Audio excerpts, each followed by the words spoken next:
guys, welcome back to my channel. My name is Allie, and today we are going to be talking about new releases for the month of March, not February. I keep saying February. It's March. 3 of these new releases I'm definitely going to be having on my TBR because I've either been looking forward to it or I'm very familiar with the author and I just have to read another one of their books. First of which is Hook, Line, and Sinker by Tessa Bailey.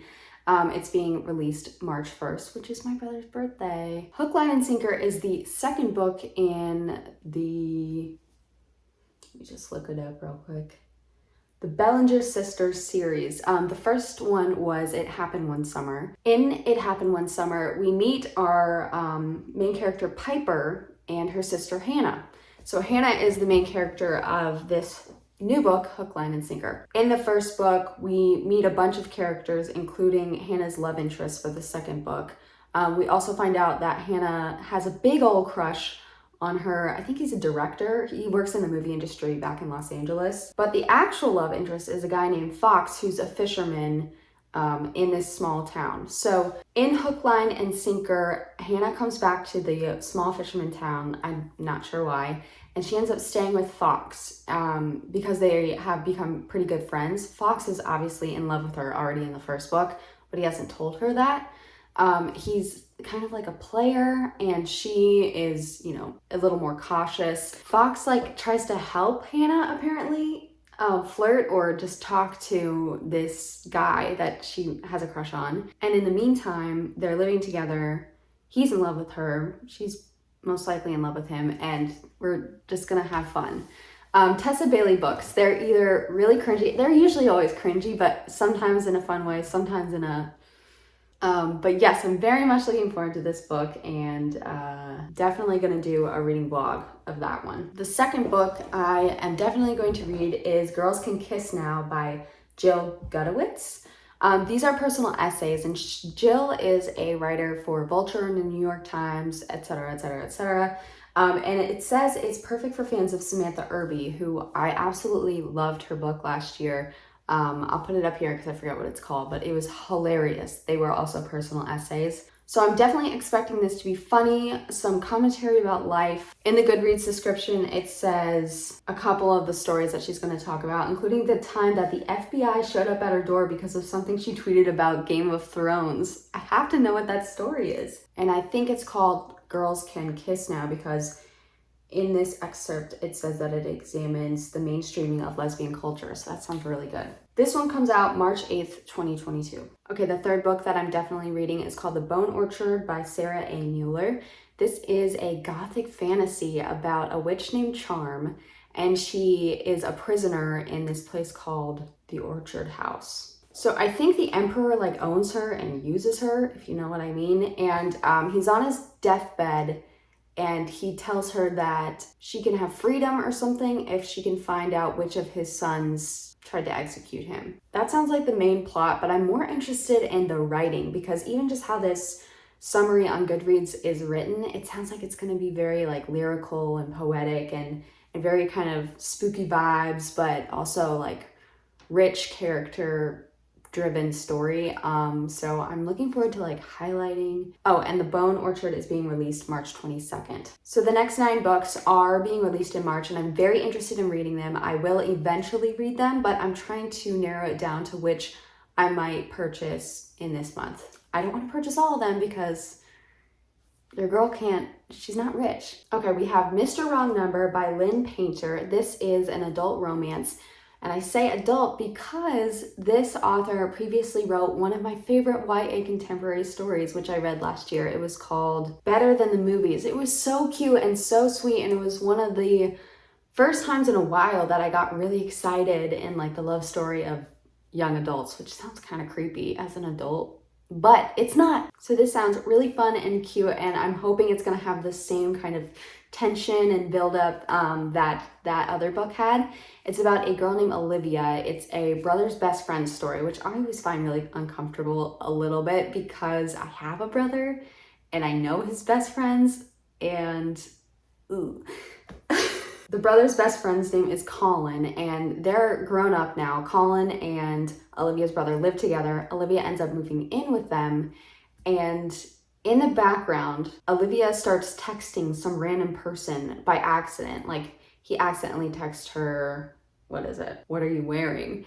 And so they start this kind of text relationship, and it's obviously Colin. So it's gonna be just them figuring out, you know, how they feel about each other, etc., etc. Sometimes I don't like these kind of stories, especially when they're an adult, because if the main conflict is going to be like, oh, can I date my brother's best friend? Can I date my best friend's little sister? Like, you're an adult, date whoever you want.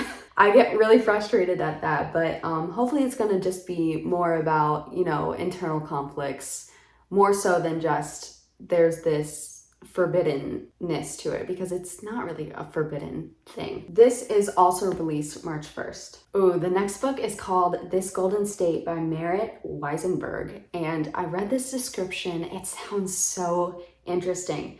It's a YA thriller / mystery. It's about a girl named Poppy, and her family has really weird rules. They're like, no one can know your real name, don't stay in one place too long. Things are definitely suspicious. And Poppy takes a DNA test and she finds out that they're not really her family. And the story is about the mystery of what the hell is going on, which I am dying to know because it sounds so creepy. So yeah, definitely excited for this. This one also comes out March 1st. Ooh, the Deloriad by Missouri Williams. I believe this is Missouri Williams' debut novel, and it sounds so freaking creepy and kind of gross. It's like a horror, science fiction, post-apocalyptic story. It sounds kind of sick and like and it kind of reminds me of Mad Max Fury Road. Just that creepy, like, patriarchal society. Ooh, gross. In the wake of a mysterious environmental cataclysm that has wiped out the rest of humankind, the matriarch, her brother, and the family descended from their incest cling to existence on the edges of a deserted city. Oh, and apparently the matriarch is in charge of everything. She's like this creepy dictator of this post-apocalyptic group. And then there's one of her daughters named Dolores is given to this other community as like a matrimony agreement to bring like power or peace, I don't know, some political thing.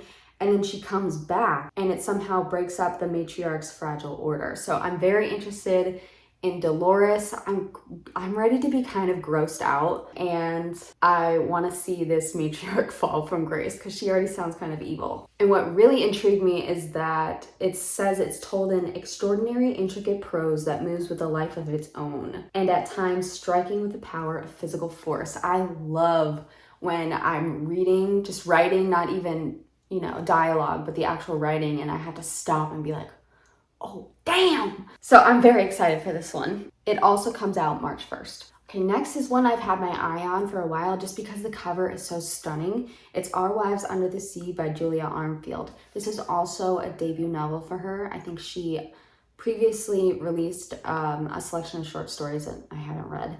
This is literary fiction, LGBT horror. It's about a woman named Miri, and her wife's name is Leah. She's been on some like ocean expedition, and she comes back and there's something like wrong with her. Like, it sounds like PTSD, but also maybe something is kind of like haunting her. The description is pretty vague, which I like because that means that, you know, there's going to be some weird twists and turns in this. But again, I think it is literary fiction, so I'm not sure if it's mostly going to be the writing that's kind of, or it's going to be the actual plot. But yeah, I have to get this, I think, just because of the beautiful cover. That one is released on, it says March 3rd. Interesting. Ooh, the next one sounds really interesting. It's a mystery. It's called The Love of My Life by Rosie Walsh. It's about a woman named Emma who says she never thought she'd love again. She meets Leo. It jumps, I think, 7 years into the future. Emma is a marine biologist, so her job is super dangerous, and her husband has to write an obituary just in case she dies. And so he goes and researches her life. Although I'm very interested in knowing if Emma knows he's doing this, or why wouldn't she? Or maybe she's out to sea. I don't really know what's going on. Anyway, Leo is researching her life, and he finds out that she's not who she says she is. So it says, when the very darkest moments of Emma's past finally emerge, she must somehow prove to Leo that she really is the woman he always thought she was. But first, she must tell him about the love of her other life. I'm very interested in this mystery. If they had just met and then he finds out, it would have been an interesting book, but that they've been married for 7 years and then he finds all this out, wow. I'm very curious to see what's going on here. This one is also released on March 1st. Okay, the next book is Cinder and Glass by Melissa de la Cruz, and I know, how many Cinderella retellings are we gonna have? But I included this because I really have enjoyed Melissa de la Cruz's other books. She wrote, as many of you OG vampire Y2K girls know, Blue Bloods, which was a series that was basically vampires in a Gossip Girl kind of world. It was very fun to read, although because there were so many books, I didn't even finish the series and it kind of lost the oomph that the original story had. So yeah, I'm sticking to this one just because of the author. It's about Cinder de Glass. Whenever a name looks French, I have to be really obnoxious with it, but they call her Cinder. It follows the OG story about how, her dad's dead, she's living with her evil stepmother and stepsisters, but she's caught the eye of Prince Louis and his younger brother, Auguste. So it sounds like a love triangle, which I decay how I feel about that, but I'm gonna read it. That one comes out March 8th, 2022. Oh. Then we have 10 trends to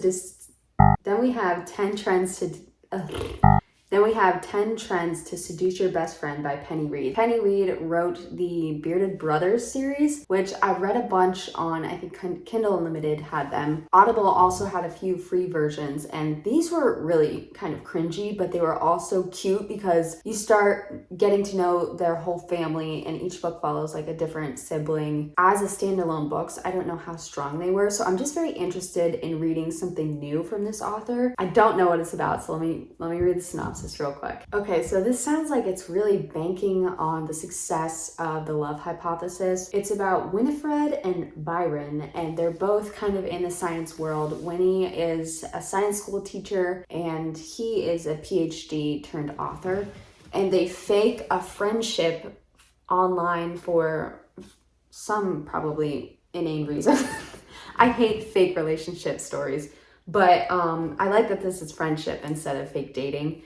I feel like that's a little more believable, especially as a transactional business type of situation. But through this, I think they find out that they actually like each other. It's a haters to lovers game. They've known each other for a long time, yada, yada, yada. So yeah, I'm kind of interested in seeing this, especially if it's free on Kindle Unlimited or Audible Plus. We shall see. That one's going to be released March 15th, 2022. Next is Disorientation by Elaine Chou. Don't know if I'm pronouncing that right. It's her debut novel about a Taiwanese American woman in, I think, university or graduate school, some sort of academia. So this young woman is, I guess she is in graduate school. She's trying to do her dissertation and she's doing it on a specific Chinese writer. She finds something in one of his manuscripts that I guess is like a game changer. It says her clumsy exploits to unravel the note's message leads to an explosive discovery, one that upends her entire life and the lives of those around her. As the events Ingrid instigated keep spiraling, she'll have to confront her sticky relationship to white men and white institutions, and most of all, herself.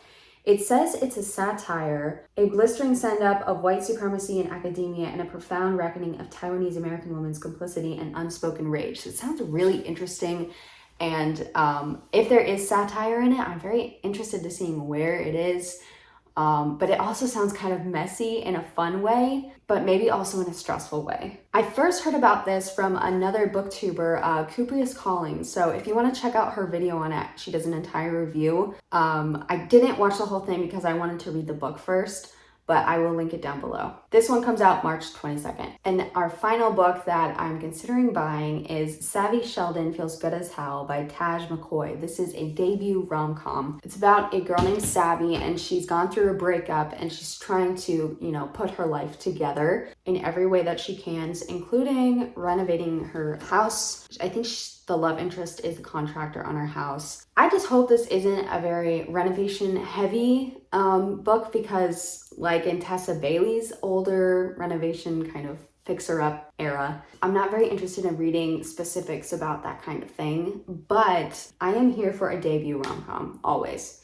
This one is also being released on March 22nd. So yeah, I'm interested in reading all of these at some point, but you know, I can only read so many books in a month. I'm trying to narrow down my decisions here. So if you have made it this far, what are you interested in reading out of all of these? I am having a hard time. I'm really very interested in the Doloriad just to see how effed up it is. Is that weird? All right, that's it. I hope you enjoyed this video.